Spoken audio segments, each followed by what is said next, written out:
छै छौरा से मिले छौरी हो भैया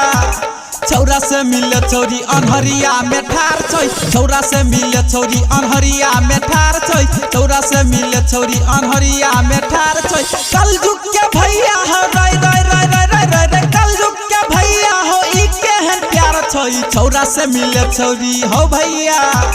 छौरा से मिले छौरी अनहरिया में ठार छै छौरा से मिले छौरी अनहरिया में ठार छै छौरा से मिले छौरी अनहरिया में ठार छै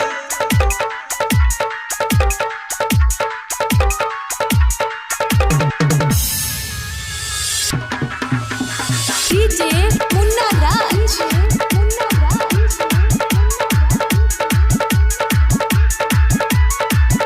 चार घंटा से है कर इंतजार छै घर पछाड़ी में जाए के ठार छै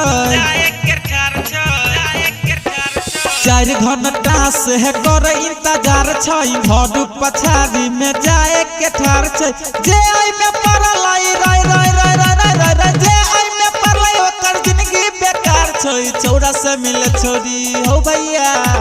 छौरा से मिले छौरी अनहरिया में ठार छै छौरा से मिले छौरी अनहरिया में ठार छै छौरा से मिले छौरी अनहरिया में ठार छै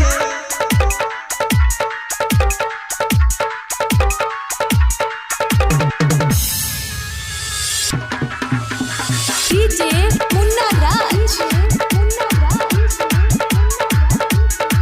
presented by Virat Music Kamlesh कामयाबी के मिलल खबर हो राजेश रंजन के होई नहीं सबर हो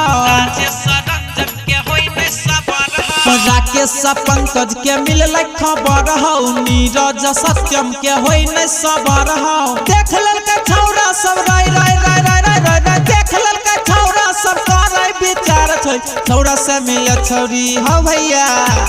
छौरा से मिले छौरी अनहरिया में ठार छै छौरा से मिले छौरी अनहरिया में ठार छै छौरा से मिले छौरी अनहरिया में ठार छै कलजुग के भैया हो रे रे रे रे रे कलजुग के भैया हो ई केहन प्यार छै छौरा से मिले छौरी हो भैया